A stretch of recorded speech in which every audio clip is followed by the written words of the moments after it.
Hello and welcome to the weekly talk for modules 5 and 6. Particularly, we're going to discuss some key points regarding call to actions. And so call to actions are important when you run social media campaigns or any public relations campaigns in which you want to get the people or prompt the audience to do something that's specific, to take a specific type of action. So going back to the week when we talked about social media goals and objectives, think about when you ask people either to click on a link, which is related to awareness, or to complete a form, which is related to conversions, or to upload any piece of social media content using a particular hashtag, in which case you're going to be looking at engagement in terms of the KPIs. But in either of the three cases,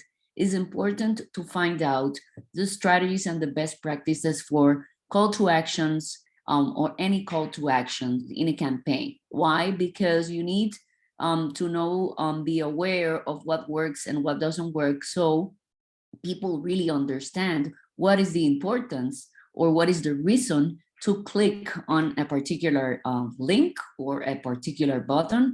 And so the formats have changed a little bit across time, and now it's not only limited to those colorful buttons. So there are some types of actions that users can take, such as signing up for a email account list, or just signing up to create a new account.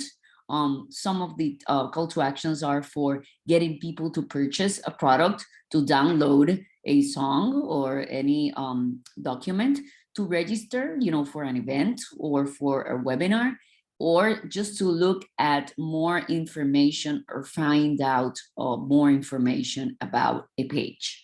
So what works is more directed to using the correct design and language strategy. And you can find an article about the 400 top instructive verbs that that are powerful or work for you. So instead of creating a button and say, iPhone accessories, you can say shop iPhone accessories. And here is a really, really simple example of what an effective call to action is. Don't say or don't remain flat. Just make sure you put an instructive verb so it's clear that people need to click on that button. And so that is what makes it engaging. Sense of urgency, it's another good practice. And this is also good for any email campaign or any subject line on that email campaign or any post on social media or any website. I mean, these call to actions apply for any of these digital channels. And so creating a sense of urgency is when you receive or you see something that you don't want to miss, right? When it's the last chance, when it's a couple of product lefts, or this is the last call to get a 20% discount for a particular summary. So think about how you can create a correct sense of urgency, right? Something you can meet, and you don't want people to miss, or you just want to emphasize that people should be aware about it. Another example is this is ending tomorrow. That will be another example. So give a reason for people to care about clicking. What's in it for them?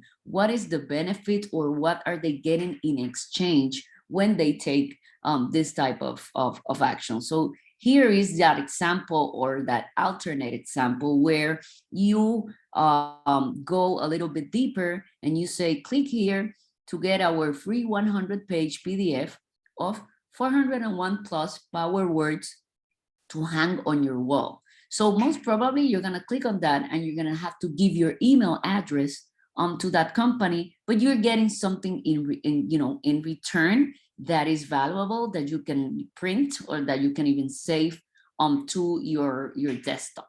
And of course, stay true to your link. Stay true to what you are telling people that's going to happen when you click.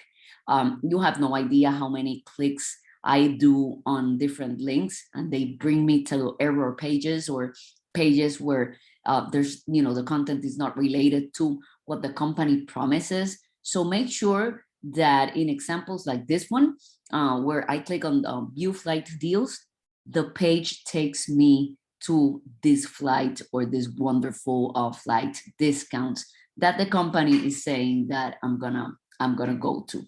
And finally, stand out in terms of the design. Right now, you can do pop-ups when to your website for people to subscribe to your newsletter, and you can do it by a nice, colorful design that lets where the message is clear, and maybe you have more characters or more space to say or let people know what's in it for them. And see, in this particular example, there's a call to action, which is start with your next 60-day trial, but then there's also a sense of urgency in the bottom, which tells people that the offer expires in 4 minutes, and if they don't do it in 4 minutes, they're gonna miss out. So those are like the one of the key points of the best practices when you do call to action campaigns. So I hope that works for you, and have a good rest of the day.